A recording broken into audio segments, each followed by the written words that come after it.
now because we're talking about pregnancy and this does not involve you. Young men, you get a girl pregnant in the lovely state of California or any other state in this nation whom you are not legally married to. Not who you like a whole lot, okay? But a girl who you're not married to. Guys, you need to understand that you have absolutely no legal right to the choice she makes. This girl can do whatever she wants. You have no say. And suing her for stealing your sperm might prove a bit difficult. Try. If, however, guys, this girl decides to parent your child, you now have legal responsibility. It's costing us about $30 billion a year to support teenage girls parenting their children. We can't pay this bill. Over the last few years, we've undergone welfare reform. Guys, the laws have all changed. I don't care what your cousin, your uncle, your nephew got away with. It's not happening for you. We are now requiring in all 50 states the Social Security numbers of both parents on every birth certificate of every child born in this country.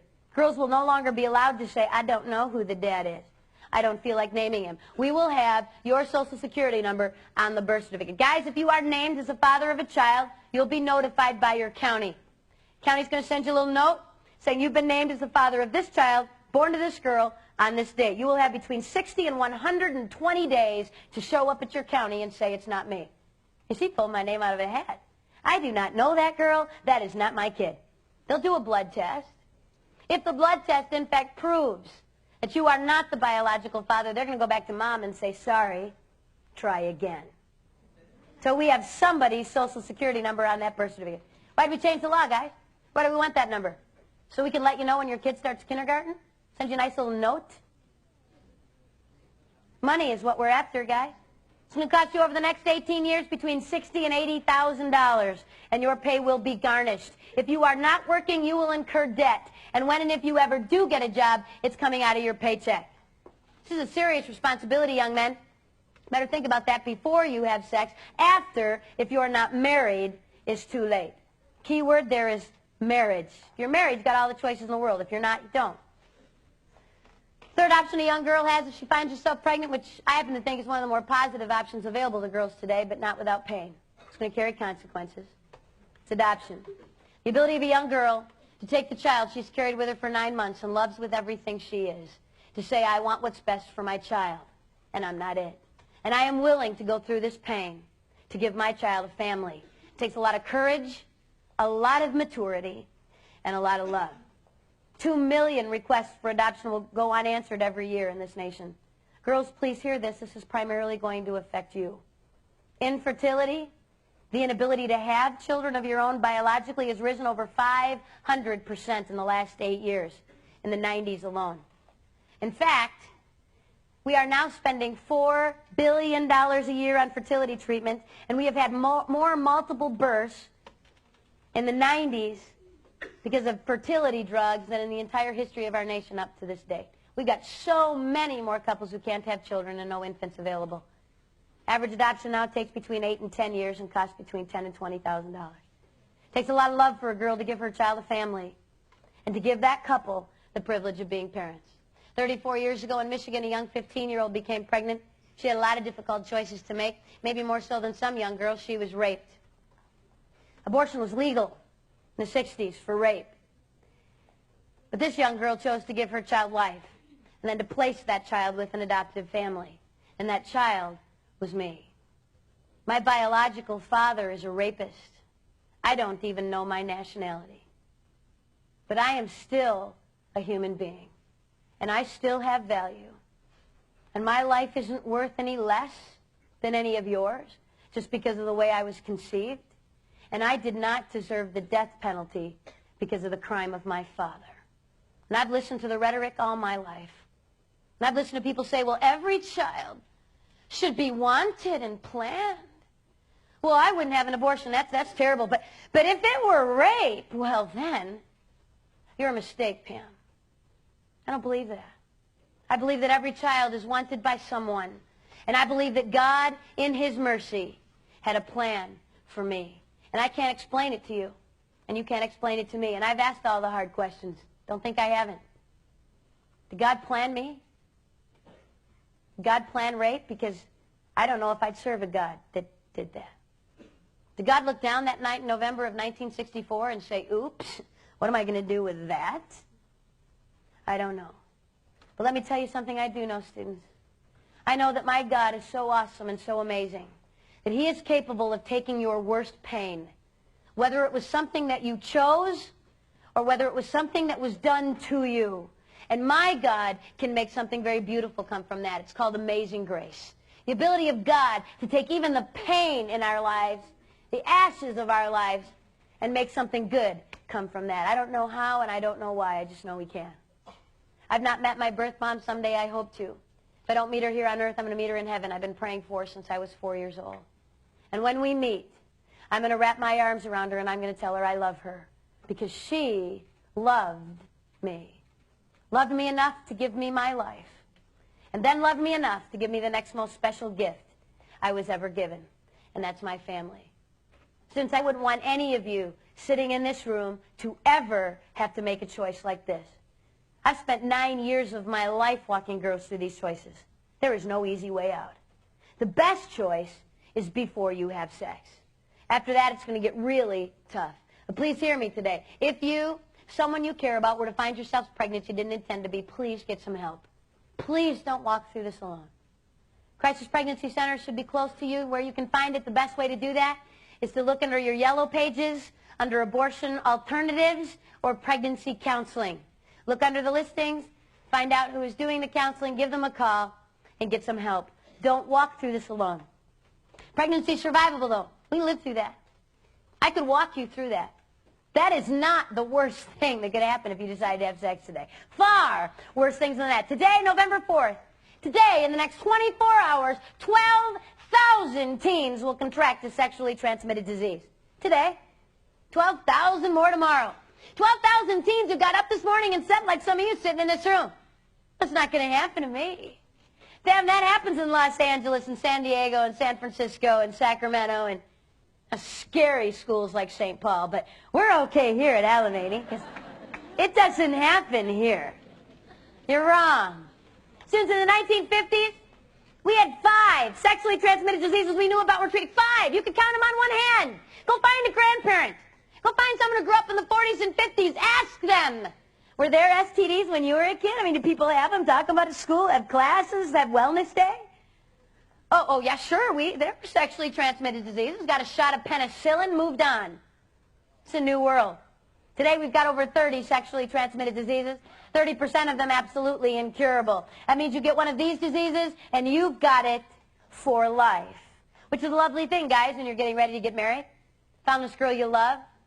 I mean, this is it. She's the one you want to spend your life with. All those other girls, that was just messing around. This is the real thing. Pull out that diamond, look her in the eyes. If you're really cool, young man, you'll get on your knees. And you say, marry me. By the way, I've got genital warts. You'll get it too. And we'll both be treated for the rest of our lives. In fact, you'll probably end up with a radical hysterectomy, cervical cancer, and possibly death. But marry me. Well, I'm excited now. Thank you for sharing. Isn't that what you want to tell your spouse? Lovely. HPV, genital warts, syphilis, gonorrhea, herpes, chlamydia, trichomonas, vulvodynia, arthritis, hepatitis B, hepatitis C, HIV, list goes on and on and on. These are serious diseases, students, with serious consequences. Please hear me this morning. AIDS is not the only disease out there, and it is certainly not the only disease that's killing people. And yet we still have teens who actually think, well, if I don't get pregnant or I don't get AIDS, well, then I don't have anything to worry about. No way. No way. I was speaking in Ohio and got about 185 emails in September from a bunch of people telling me I needed to watch ABC.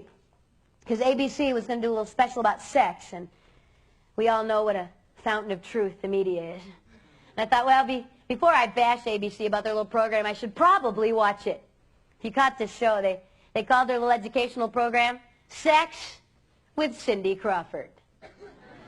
Hour-long little program to educate us all. So, all right, ABC, you got an hour. 60 minutes minus a few commercials. You will mention, I'm not even asking you to explain, okay? Mention one other disease besides AIDS. Did they? No. There wasn't a word. What a tragedy for women. I could not believe it. Chlamydia, one of the most common diseases among teens today, is chlamydia. This is a bacteria, not a virus, easily treated and cured. 2 classes of sexually transmitted disease. If you haven't had biology yet, this will help you. Okay, two types of STDs, bacterial and viral. A bacterial disease is curable. If we knew you had it, we could help you. Antibiotics can wipe that out. A virus is not. You get a virus, you've got it for life. There is no cure. We have never in the history of the world cured a virus, okay? Chlamydia is not a virus. It's a bacteria, curable. So what's the big deal? I'll tell you what the big deal is. And over 90% of teenagers who have chlamydia, there are no symptoms. You can't treat a disease you don't know you have. We got all kinds of teenagers out there having sex going, well, it's not bothering me. I mean, I've had sex, but I don't have a disease. Never been tested, certainly not in the last 2 months. But I know I don't. How in the world would you know that? Let me tell you something pretty safe to say I know about you. If you're sitting in this room and you are sexually active or have had sex, let me tell you something pretty safe to say I know about you. It's true of teens all over the world. You actually believe that if you get up the next morning and herpes isn't tattooed to your forehead, you don't have a disease. I mean, if I can't see it, feel it, or touch it, I don't have it. If I had a disease, I would know. My nose would turn purple, my ears would be red, something would burn. I would know. No, you wouldn't. If I asked you what the pregnancy rate was at your high school, you could probably tell me. We had 8 girls get pregnant last year. There were 7 girls at our school. We've got the highest pregnancy rate. But I don't know anybody at my high school who's got a disease. Really? First of all, your friends aren't getting tested. And even if they were, do you think they would tell you? Went to the doctor Monday, found out I had herpes. Tell everybody by 5th hour. I would like for the entire school to know. You think I'm going to tell you? There's no way. So you think walking down the halls you're going to see it? Oh, purple nose, herpes, stay away from that. Oh, am I going to do that? So you think because you can't see it, feel it, or touch it, or know anyone with it, it doesn't happen. Doesn't work that way. The American Medical Association released a bulletin about a year ago. They said this: every teenage girl who has had sex or is sexually active has to be tested for chlamydia every 6 months. Every teenage girl who has had sex has got to be tested for chlamydia every 6 months. Cindy Crawford didn't have a few seconds to mention that? Couldn't fit that into her little schedule? Why did the AMA say girls? Why didn't they say every teenager having sex should be tested for chlamydia? Don't guys get this? Of course they do. Who in the world do you think you're getting it from, girls?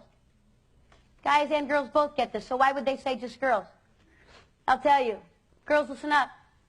Girls, you contract chlamydia 1 time in your lifetime, cured or not. And there's a 25% chance you will be sterile for the rest of your life. Contract this disease twice, girls, it jumps to 50%. Contract it 3 times, and there's a really good chance you will never have children. We've got women in their 20s, early 30s saying, I'd like to start my family now. I'm married, like to have a child. They try, can't get pregnant. They go running to an infertility specialist. He checks and says, my goodness, you've got all this scar tissue in your fallopian tubes, your ovaries, your uterus. You have pelvic inflammatory disease, PID. You had chlamydia or gonorrhea. What? What in the world did I have? How could I have had that disease? I didn't even know. It's too late, girls. Girls, I'm begging you to hear this morning. Please hear me. That guy can break up with you, leave you, meet another girl, marry her, and have a family. This is not going to hurt him. You're scarred for life. You have more to lose, girls. Please don't miss this. I am so sorry. Life is not fair. There is no even score here. Girls, you are going to pay a higher price physically every single time. In case you missed this in 6th grade human reproduction and anatomy, we're different. Boys' and girls' bodies are not the same. Some of you are looking confused. That's scaring me. Thought that was safe by now. Girls, you all have an open sexual system. The guys sitting in this room all have closed sexual systems. Girls, you are easier to infect and easier to damage on a permanent basis. It's the way you're made. Girls, you have to release an egg from an ovary. It has to make its way through a fallopian tube that cannot be scarred in any way. If that takes place and conception takes place, this conceived egg now has to attach itself to your uterine wall. There can be no infection or scarring of your uterus. If it's able to receive the nutrients it needs, baby grows for 9 months, you deliver. He produces sperm. Big deal. Not that hard. Girls, your system is just a little more complicated. It's the way you're made. Now the guys are ticked. I can see you. Well, that's tough. Well, if you think that's so easy, you just try that then. See, they let a woman speaker come in and talk about sex, and she's just dissing men. What's wrong with you? Some kind of feminazi or something? Don't you like men? I like men. I married one. I have 2 boys. And I'm going to say something really nice about a lot of the young men sitting in this room, so I don't want any guys with selective hearing. Okay, you got to pay attention to the whole thing, not just a little part. Girls, I've traveled this country. I've been in towns, cities, and schools all over this nation and around the world. And girls, in every school I've been in, and Alamania is no different, sitting in this room are young men of integrity, guys with character. Girls, guys who do care about you. Girls, the kind of guy, if you were to date him, would look at you and say, I do love you, and you matter. And you know what? I might be able to walk away from sex with you without permanent damage. But you might not. And I love you so much. You matter so much that I would never ask you to put your life on the line to meet my momentary need. I would never pressure, demand sex, dump you if you wouldn't sleep with me. I care too much for you for that. There are guys with that kind of integrity, girls. I married one. Unfortunately, as a small word of warning, there are some guys who don't care.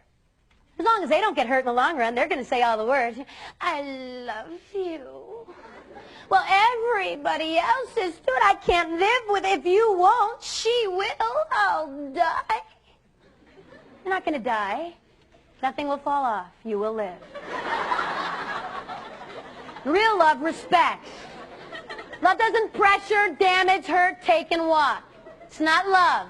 It's selfishness. Kids ask me everywhere I go, well, Pam, how do I know if it's love? How do I know if this person loves me? They said it. My heart's pounding. They really, how would I know if it's really love? There's only one way you will ever know if it's love. Put a boundary down. Say this far and no further and watch for respect. Don't give love without respect. Not possible. Problem is, where do y'all get your idea about what love is? From television and movies, 90210, Dawson's Creek, Felicity, the Titanic. My daughter begged me to take her to that flick. I made the mistake and did. Had to debrief her for 2 hours. One of the most abusive relationships I've seen on the screen. A young girl about ready to jump off the back of a boat. Now, I'm not the best psychologist ever walked the face of the earth, but my guess is she was a little vulnerable. You think? Hurting a little, self-esteem probably not where it needed to be. Very nice-looking young man, very cute. Walked into her life, said all the right words. Within 48 hours was sleeping with her, and we called it love. All I can say is it's a good thing that boy died. Because if he hadn't, we would have found out what that was all about when we hit shore. Thank you. It was fun. See ya. Students, hear what God says love is. Love is patient. It's kind. It's not rude. It's not selfish. It would never damage someone and hurt them. It's not love. It's selfishness. I was speaking for the Diocese of Covington, Kentucky. We had about 4 Catholic high schools bust into an auditorium, everybody at once. I was in the back of this auditorium in Covington, and about 8 girls from one of the schools got around me. Girls do things in packs. And these 8 girls got around me, and they said, Pam, you know that thing you said today? You said there were guys with integrity, with character, who wouldn't pressure us for sex, who wouldn't dump us if we wouldn't sleep with them. Well, you've not been to our school. There's not a guy at our school like that. All they want is sex, and if you won't sleep with them, you'll be dateless. I said, girls, you're wrong. That is absolutely not true. There are guys at your school who, if you put a boundary down, would respect you. In unison. These girls looked at me and said this. Well, then why do we always date such losers? Try to speak the truth in love. I work hard at that. Girls, take a look in the mirror. What are you settling for, girls? Girls, you want respect? You have to demand it. You want to get used, walked all over, be the next notch on someone's belt? I got a little word of advice for you today. Start it here and get used to it. You're going to get used for the rest of your life. You want respect, you have to demand it. You demand respect, you get it. Girls, I'm saying this to you, please hear my heart today, because if you do not, you will pay the higher price. The score is not even. Then there's herpes. I've spent a lot of time on herpes. Let me just say this. Herpes is a virus. One of the more common diseases among young people and adults in our country today. Herpes is a virus. What does that mean? You get it, you got it for life. You'll give it to your spouse someday. There is no cure, okay? It's forever. Basically, it's sores on your genital area that reoccur on occasion throughout your life. We used to think it was, that was no big deal. Actually, it's so common now that we have to endure commercials. And I'm watching television with my children. It's very nice, beautiful girl. I think she's riding a bike, and all of a sudden, I have genital herpes. If you have genital herpes, you can take this medication. It may cause diarrhea, vomiting, and nausea. And I'm thinking, whatever that is, I want that. So nice, Since everybody, of all people over the age of 12 in this nation, 1 out of 5 1 out of 5 of everyone over the age of 12 is infected with herpes today, a virus. You don't get to say, oops, wish I wouldn't have that. It is for life. That's not the #1 STD, though. The #1 sexually transmitted disease in this country and around the world is human papilloma virus, HPV. This is a virus. What does that mean? You get it. You got it for life. No cure. You will give it to everyone you have sex with after infection. This is not only the most common virus, this is the most contagious. Not transmitted the same way as HIV. We'll talk about that in a minute. Street name for HPV is genital warts. Basically warts on your genital area that need to be burned off periodically, either through laser surgery or chemicals. We used to think that was the only big deal. It's kind of gross. Have to have some warts burned off now and then. Till we realized a few things about this. #1 is this. You can have this virus and you can be giving it to other people without ever having warts. In fact, the most cancerous strains of this virus don't produce warts at all. Girls, if you do get warts or lesions as a result of being infected with this virus, typically girls, they will be on your cervix. When was the last time you saw your cervix? I had an 8th grade boy in Detroit look up at me and go, I don't know. Said, you don't have one, honey, breathe. Girls, this is not a part of your body. You can see, okay? I know that when I say genital warts at a high school, I know I've got students sitting in this room who've had sex who in your mind are going to do this. Well, she said that wart thing, and I have never seen a wart down there. I don't have that. If you have not been specifically tested by a physician for the virus, and hear me very carefully, to be tested for the virus is a very expensive blood test that is almost never done, certainly never done at free clinics. So we got all kinds of kids going, well, I got tested. I went down to the free clinic, paid $5, and I don't have anything. Absolutely not. We can't afford to test you for the virus. What we do is require all women who've had sex to undergo a pap smear yearly, at least, if not every 6 months, to in fact make sure that you don't get the eventual result of the virus, the possible result of the virus, which is cervical cancer.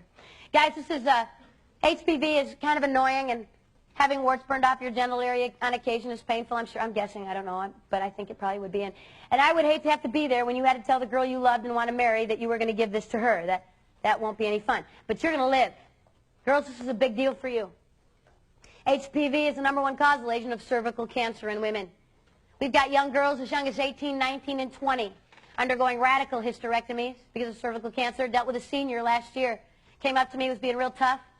Oh, yeah, I have HPV. I have cervical cancer. I've had numerous cryosurgeries on my cervix. It's been frozen numerous times, and the cancer now spread to the uterus, and I'm getting a hysterectomy in 3 weeks, just before she graduated from high school.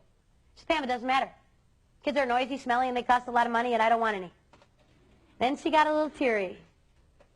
She said, I'm just trying to deal with the fact that I'm going to have to tell the man that I love and want to marry that if he marries me, neither will he. Is it worth it, girls? Girls, do you realize that more women died in this country in 1997 of cancer-related illness due to this disease than died of AIDS?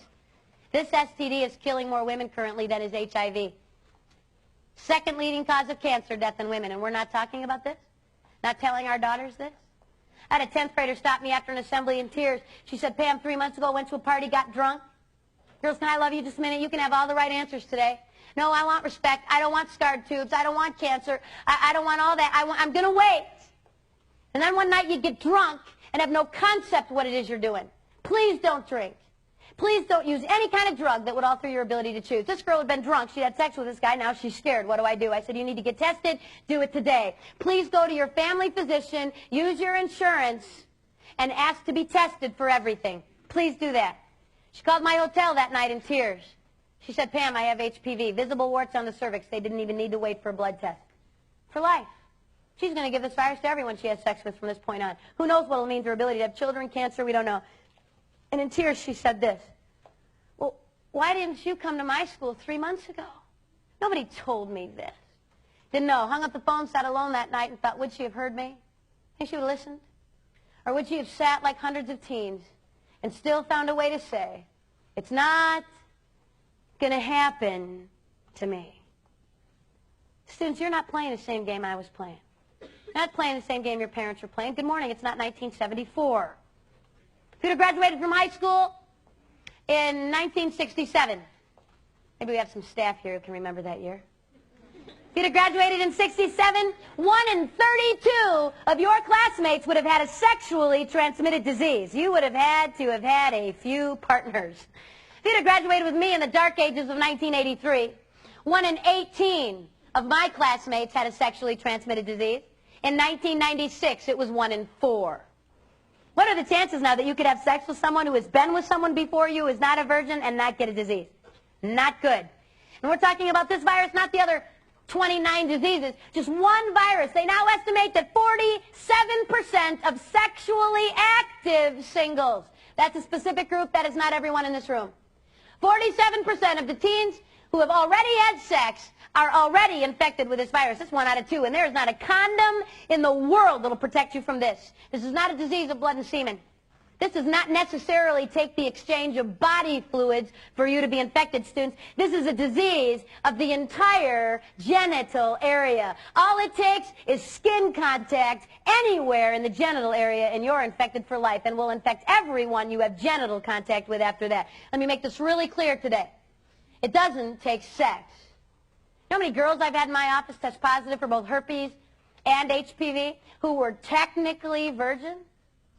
Thought they could do everything else. See, what was their big fear? What are they worried about? Worried about getting pregnant. So I can do all this other stuff. It's not really sex, Pam. I won't have to worry, really. Number one question I get everywhere I go around the world, number one question I get from teens is this: well, how far is too far? Well, then, Pam, where's the line? Well, then just lay it out. What can we do and not get a disease? And I was convinced for 5 years, absolutely convinced, that this was a teenage problem. It's teenagers. I don't know what we have to say to these kids. They don't get it. They so narrowly define sex that sex is only the penis sexually entering the vagina. Nothing else is sex. And then I realized the President of the United States doesn't know how to define sex. And I'm having a bit of trouble figuring out why you can't get it. It wasn't really sex. That doesn't count, does it? Let me give you the medical line over which you can't step. If you have stepped over this line, you have risked disease, and you need to get tested. I don't think this is complicated. I don't think this is tough. I think you can understand this. Here it is. Absolutely no genital contact of any kind. None. You stepped over that and you're at risk. I'd have girls in my office daily for pregnancy tests, scared to death. I'd do the test. I'd walk in, look at that girl, and say the test is negative. She would be like, thank you, I'm gone. I'm leaving. No, you're not. You need a pap smear, a blood test, vaginal culture, physicians in Tuesday, Thursday, Friday when you come in. Oh, not me. I don't need those tests. Yeah, you do. Well, no, see, Pam, I've only been with my boyfriend, and he has only been with me. Oh, that's good. How do you know that?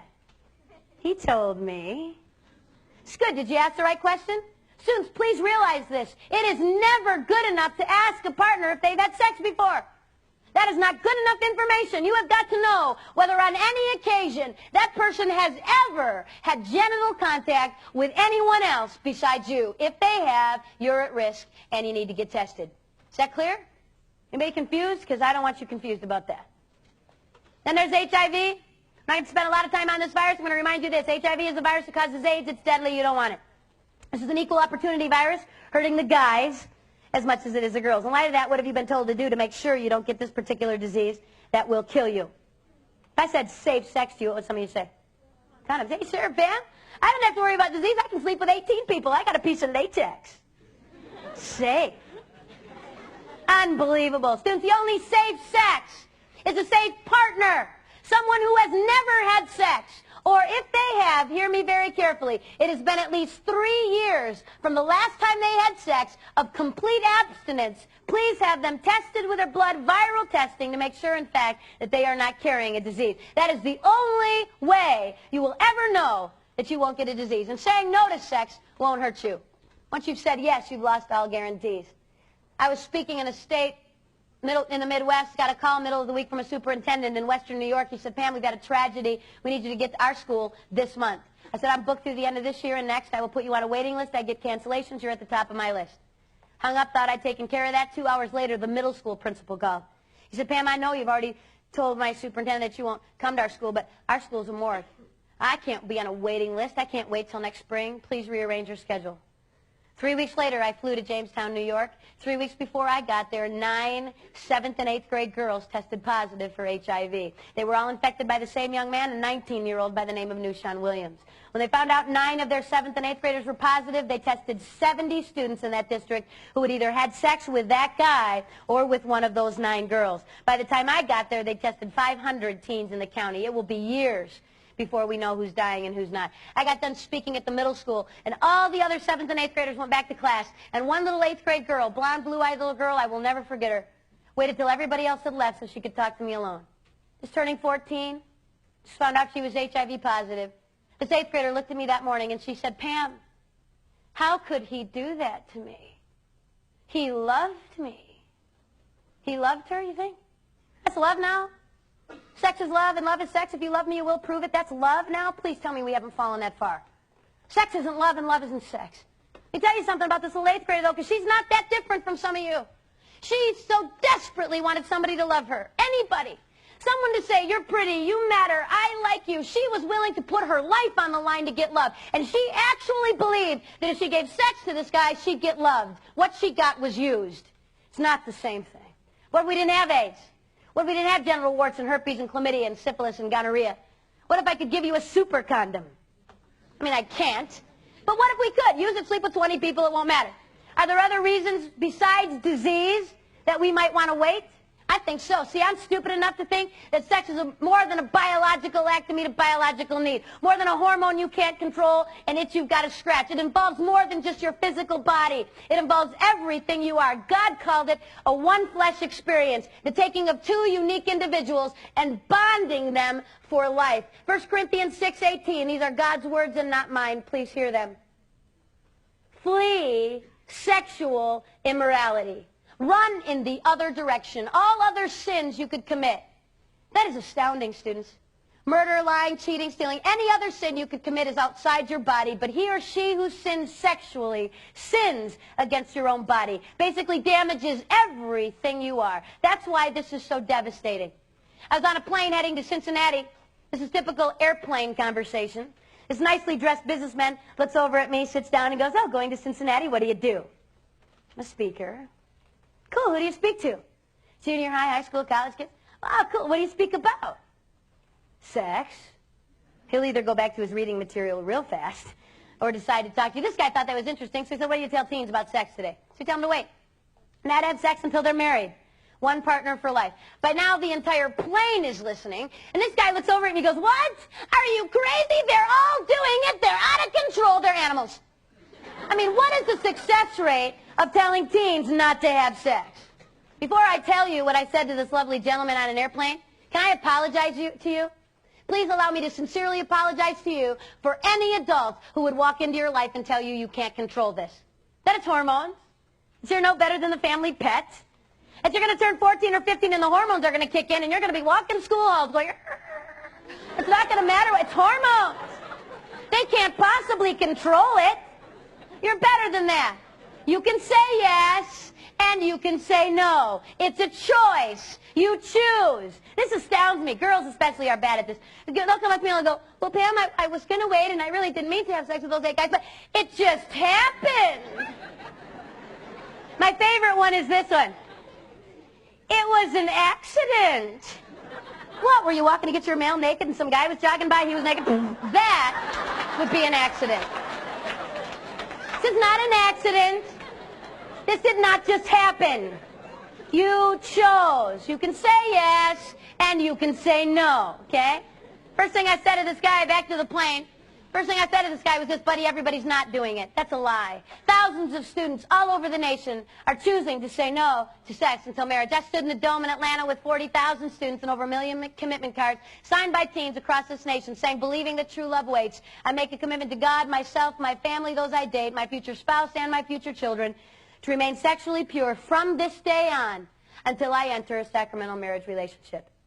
We stacked those cards from the floor of the Dome through the roof twice. There are thousands of teens who aren't having sex. How unfair that we would say everybody's doing it. Not true. Second thing I said to this businessman on the plane was this. Buddy, I don't care how old you are or how old I am. Your yes to sex and mine doesn't mean a darn thing if we don't know how to say no. Anybody can say yes. It takes no talent or ability. It takes character, integrity, and self-respect to say no. Students, I sat where you're sitting. I went to parochial school. I had parents who loved me a lot. Parents who told me what God said about sex. They said, Pam, God says don't have sex, don't do it. School said that too. This is the extent of my sex education. God said don't do it, end of discussion. And actually, that should be enough. Should be enough.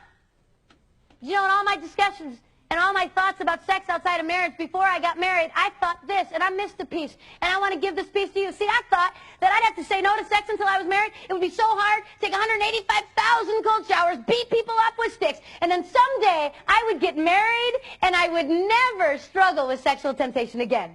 It would be over. See, because married people don't struggle. Once you put this wedding ring on, there is no temptation.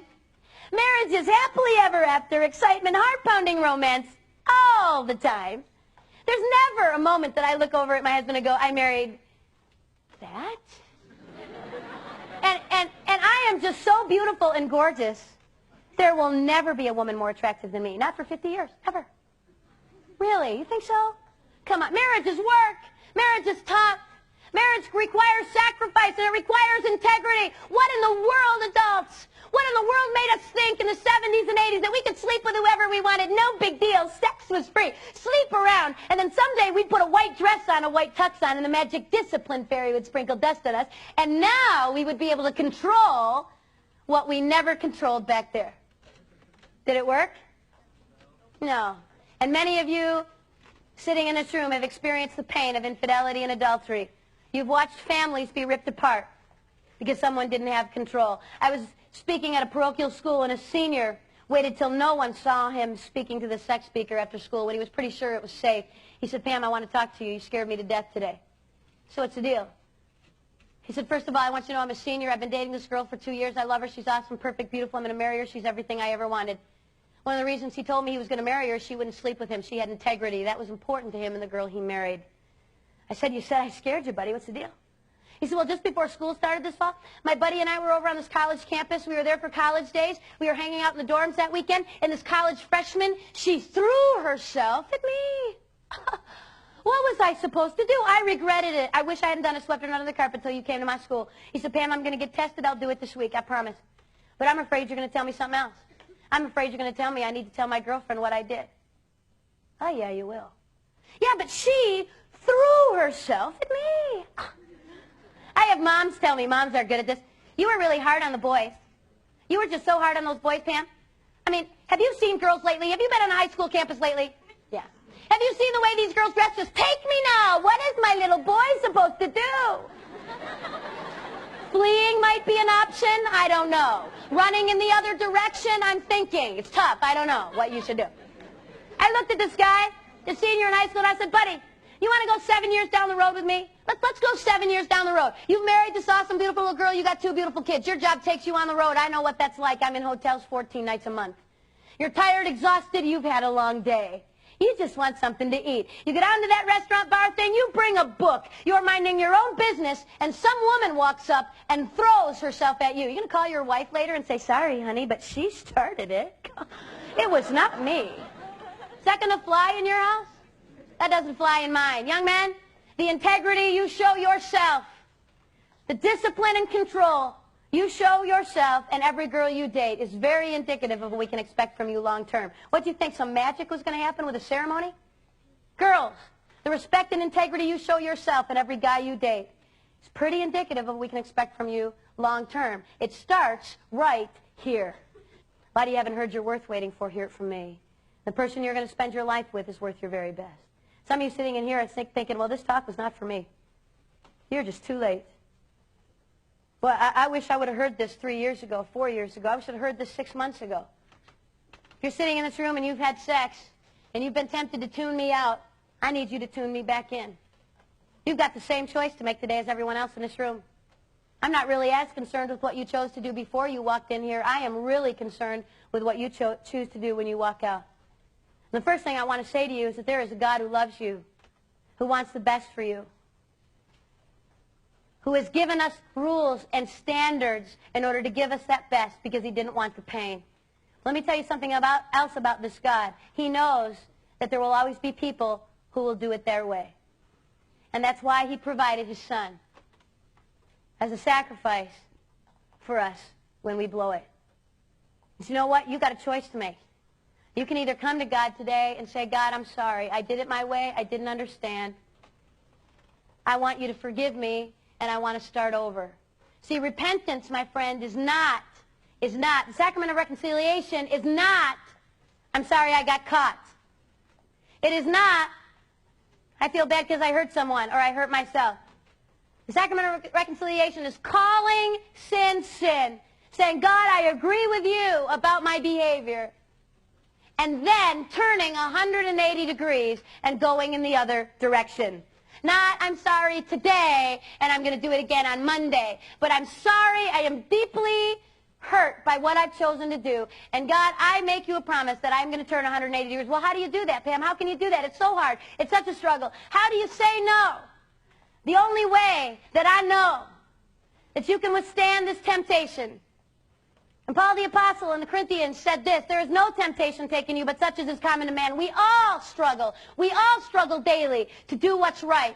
The only way that I know to turn 180 degrees and to begin to honor God with your choices is to be connected with the life of Christ.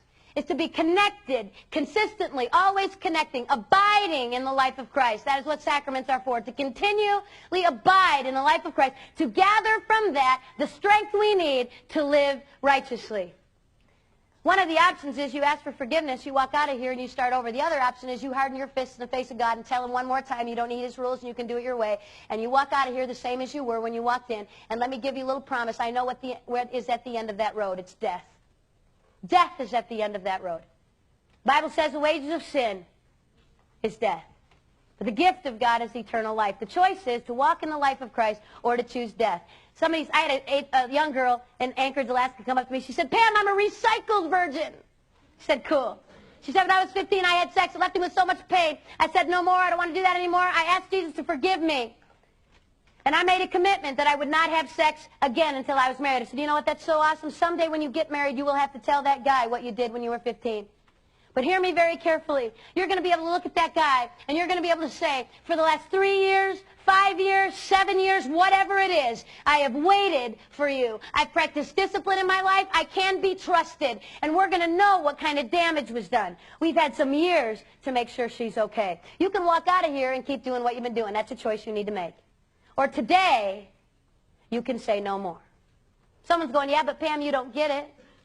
I mean, if I went back to my boyfriend or girlfriend and told them I loved them, I love them. I don't want to break up. I want the relationship but not the sex. They'll dump me. I mean, if I won't sleep with them, they'll find somebody else. The relationship will be over. Really? What's your relationship based on? It's based on sex.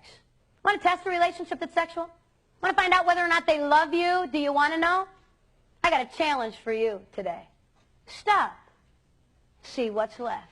If they love you, they will still be around. If not, you've just learned, my friend, what you need to learn about that relationship. If you're sitting in this room and you have never had sex, you still have your virginity. And if my stats are right, that's at least half of you. If you're sitting in this room and you still have your virginity, I want to say this to you this morning. I want to say this because I know you don't hear it very often. Please hear it from me today. Good for you. Good for you.